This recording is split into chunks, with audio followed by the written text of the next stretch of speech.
Um, Friends, let's continue our discussion on Pranayama, which is most misinterpreted and misunderstood by many sadhakas. We have already learned one clarification, and this clarification is about the fundamental difference between prana and breathing. Deep breathing exercises that we practice or that are taught as part of yoga should not be confused with the pranayama. Breathing is different and prana is different, and we have already learned what prana is. It is a life force, which is the activating principle of the whole creation and life.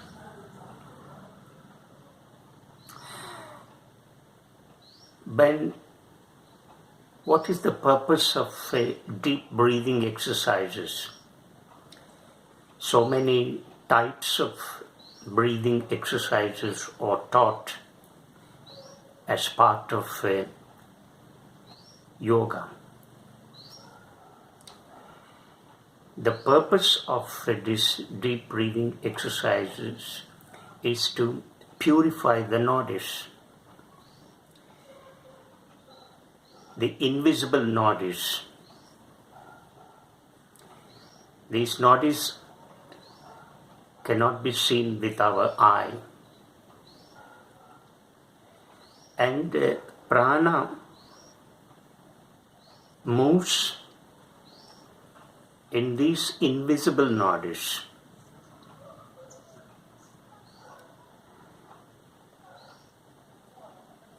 And nadis, we have learned,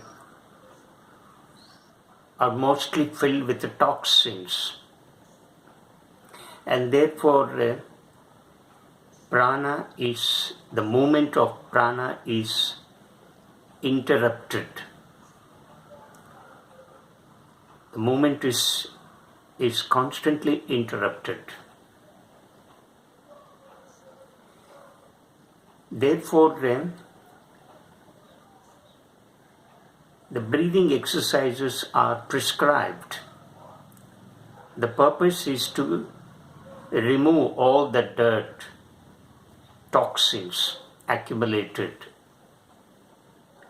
in these nadis. And once the purification takes place, the movement of prana can take place with no interruption. So this is the object of doing breathing exercises.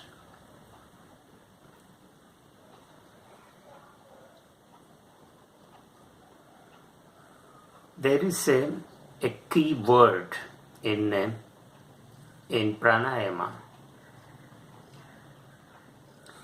that is Kumbhaka. Kumbhaka means retention.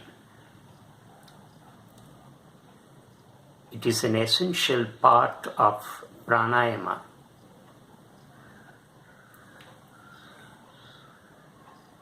Only when Kumbhaka happens, only when Kumbhaka takes place in our body,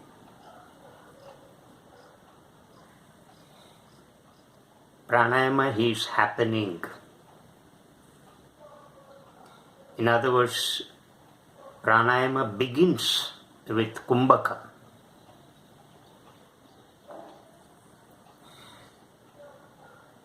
This retention can be achieved in three ways. One is after inspiration, that is inhalation, and this Kumbhaka is called Antar Kumbhaka because it happens internally after taking the breath, after inhaling. We hold the breath inside, and this retaining the air inside is called Antarkumbhaka. So this is one form of retention. Second is Kumbhaka can happen after expiration, that is after exhalation, after releasing the air. And this Kumbhaka is called Bahya Kumbhaka because it happens after releasing the air. So this is called external Kumbhaka. The one which we have just now learnt is internal Kumbhaka, Antar Kumbhaka, and this is Bahya Kumbhaka. This happens after exhalation, after the releasing of the air completely from the body. But these two kinds of Kumbhaka, happening after inhalation and after exhalation, is done with effort. And therefore, this sort of Kumbhaka is called Sahita Kumbhaka.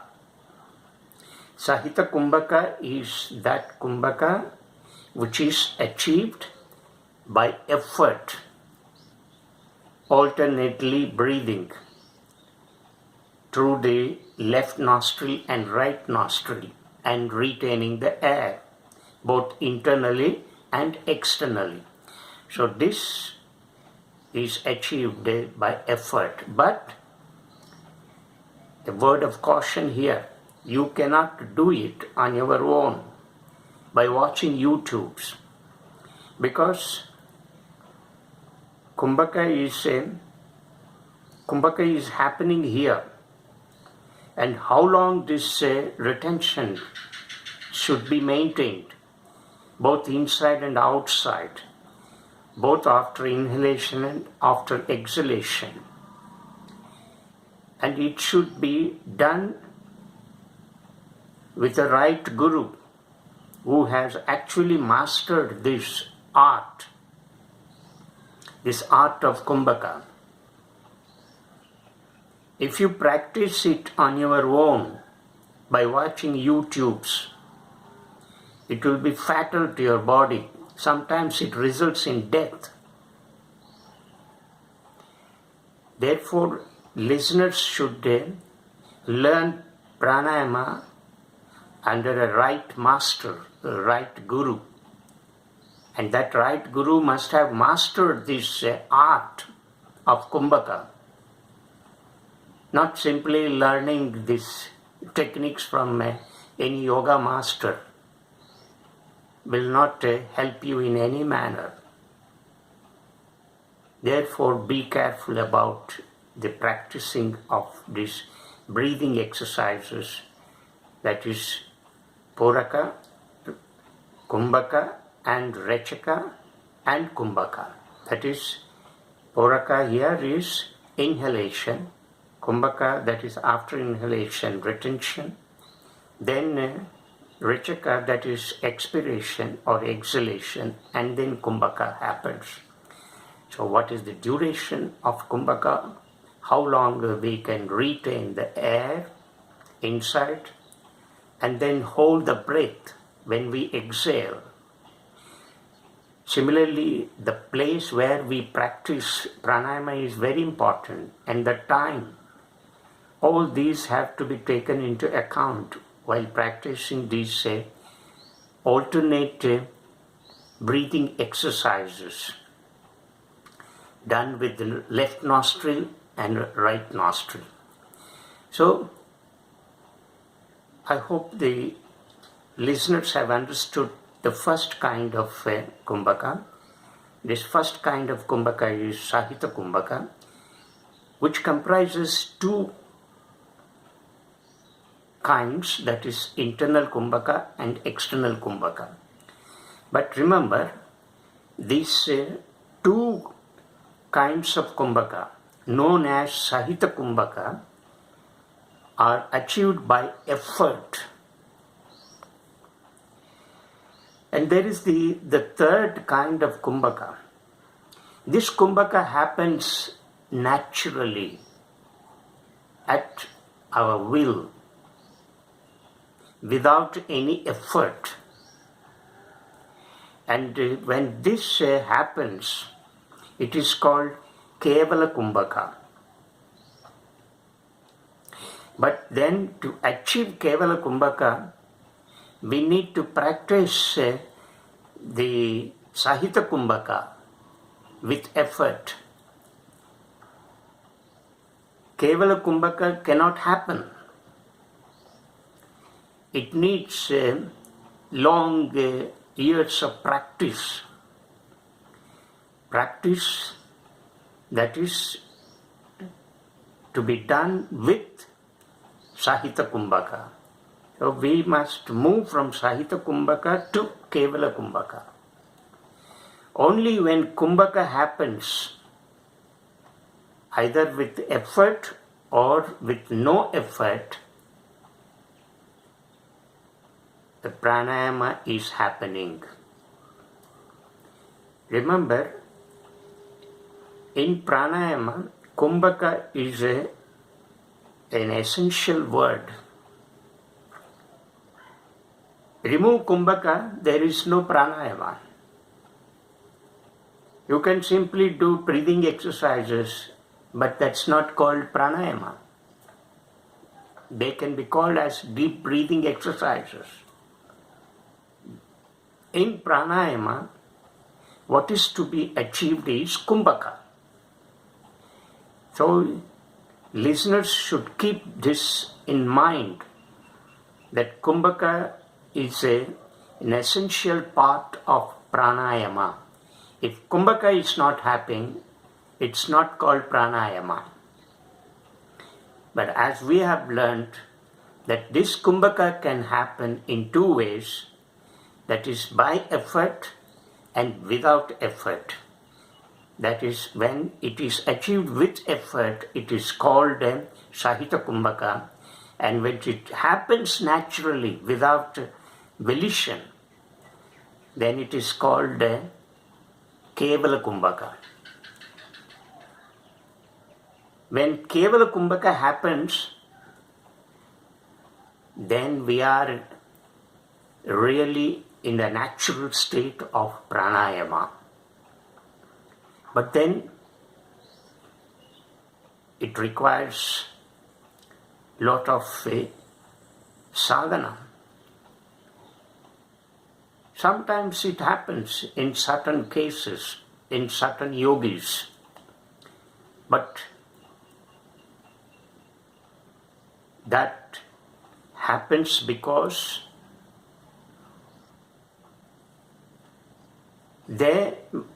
such yogis must have had years of sadhana in their previous lives. Therefore, in one life, they achieve Kumbhaka naturally. What is the importance of Kumbhaka in yoga? Now, when Kumbhaka happens, that is the cessation of breath takes place, automatically the thought process comes to an end. That is why the speaker has already said, in deep meditation, Kevala Kumbhaka can happen. But in deep meditation,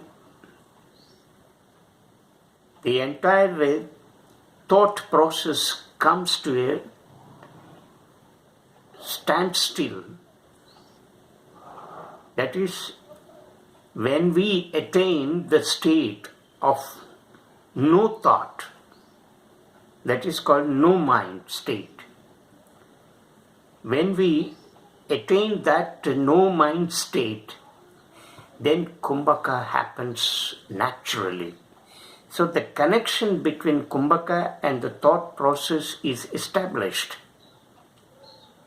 And this connectivity cannot be separated.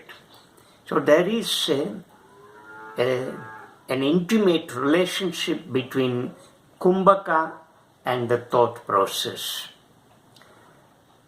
So when Kumbhaka is happening, it means the very act of thinking is stopped. Or if the very act of thinking is stopped, it means Kumbhaka is happening. So this is the relationship between Kumbhaka and the thought process. But this Kevala Kumbhaka can happen in deep meditation. Otherwise, naturally. But that cannot happen so easily. So this is the difference between the deep breathing exercises that are adapted to achieve Kumbhaka with an effort, and Kumbhaka achieved with no effort. I have said that Kumbhaka with no effort can take place in deep meditation.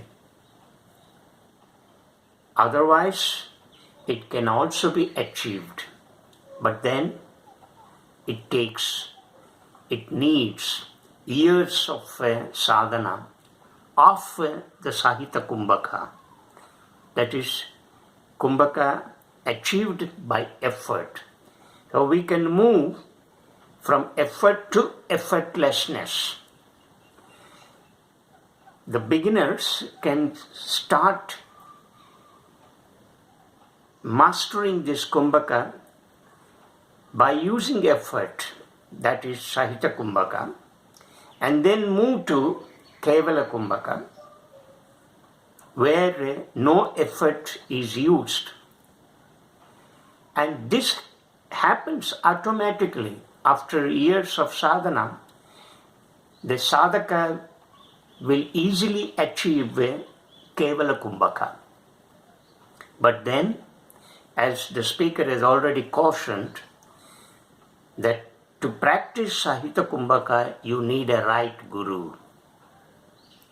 So don't try to practice this Kumbhaka by watching YouTubes or by listening to talks and so on. It has to be learnt practically in the presence of a right guru. Also, this Kumbhaka, this Pranayama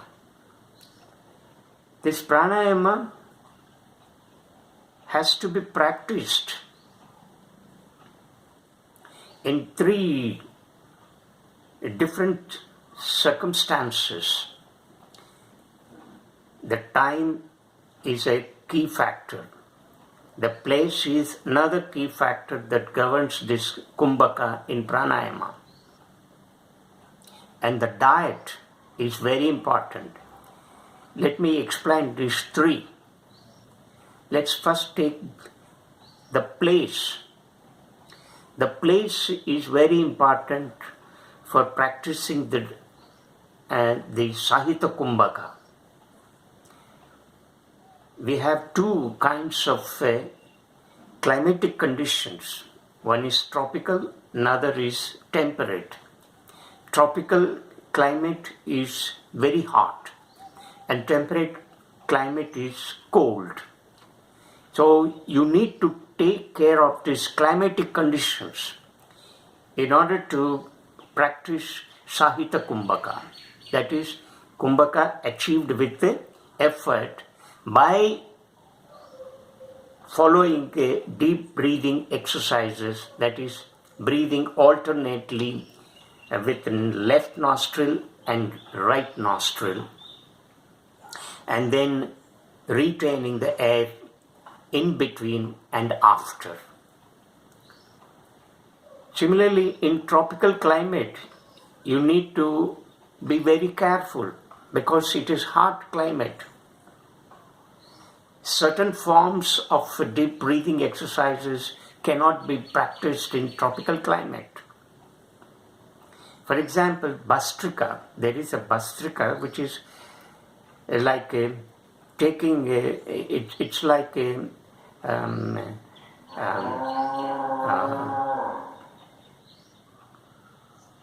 taking the air inside and releasing the air out, and this act is done rapidly, like the blacksmith bellows, how the bellows act.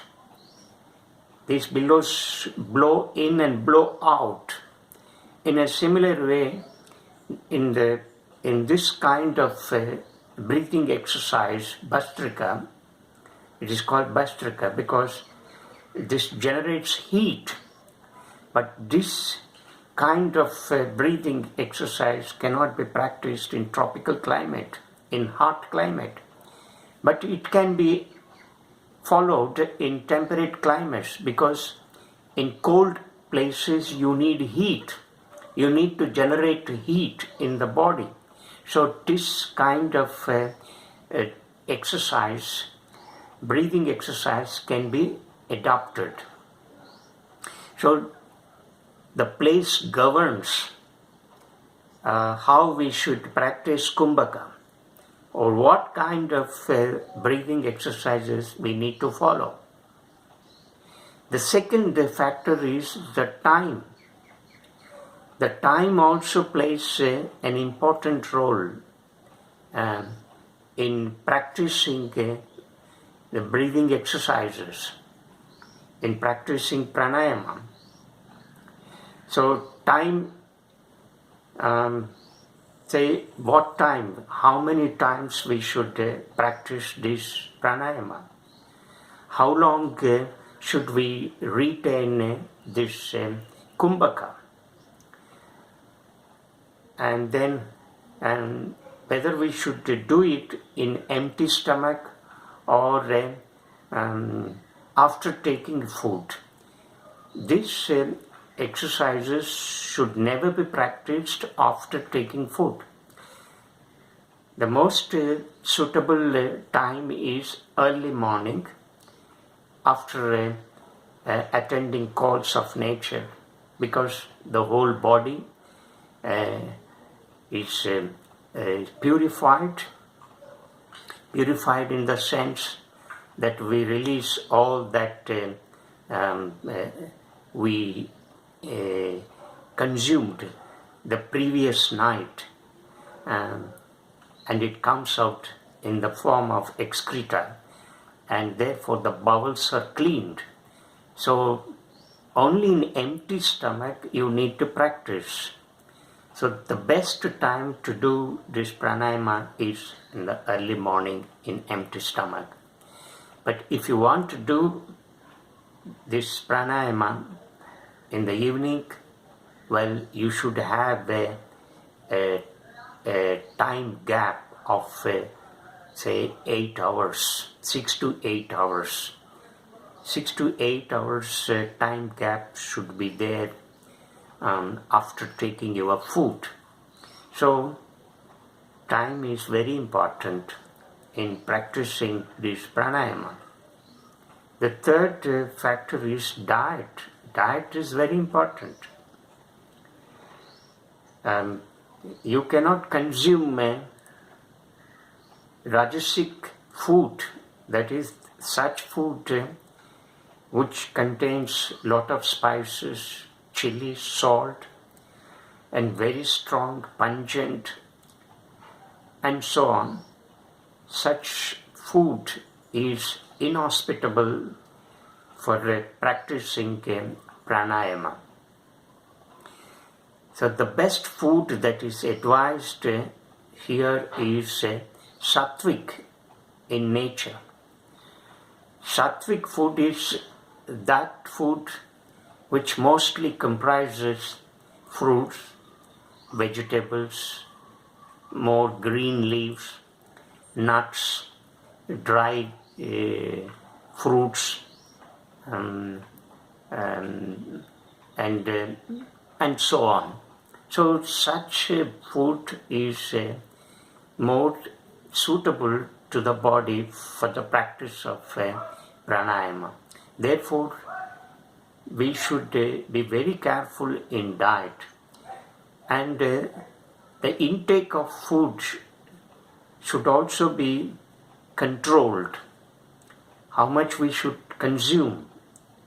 The yogic principle says that we must always keep the stomach half empty. So the remaining half can be filled with the solid food. The other half can be divided into two. The 1/4 of the remaining half can be used for consuming water, and the remaining 1/4 of the empty stomach should be left empty. Space should be created, and this space facilitates the food move freely in the bowels, and this space also is essential for the movement of air that we breathe in and breathe out. So therefore, consuming food, how much we should consume, what kind of food we should take, play a very important role in pranayama. In the diet, we should also include consumption of more water. We need to take more water. When we take more water, this water will clean the dirt inside the body, and it will come out in the form of urine. So water has such property of cleansing. So more water should be consumed. Therefore, water consumption is also an integral part of this diet. A diet, food that we take plays very important role in pranayama. But if we want to do pranayama, you must master asana, because asana releases all the tightness and tension in the muscles, and also the cells inside the body are let loose, and the toxins in the cells will get burnt. And when the toxins in the cells are burnt, space is more created, and the body itself becomes ready for doing pranayama. Because in pranayama, in the deep breathing exercises, we take more air, more oxygen, and then release the carbon dioxide. So therefore, this particular element should be kept in mind. That is, we must practice asana. And at the same time, yama niyama. The speaker has already discussed the 5 principles in yama and 5 principles in niyama. And these principles have to be followed strictly, so that the body will become subtle. Both body and mind will be freed from all the the negative emotions, negative feelings, and negative thoughts. If our human body is filled with such negative emotions, feelings, and thoughts, they cause a lot of disturbance while performing these breathing exercises, and we cannot achieve Kumbhaka in Pranayama. Therefore, considerable mastery of asanas and the following of the virtues stipulated in Yama and Niyama are absolutely essential. And why Pranayama? Why Pranayama is prescribed as the fourth limb in Ashtanga Yoga? The reason is that unless we master this Yama, Niyama and Asana,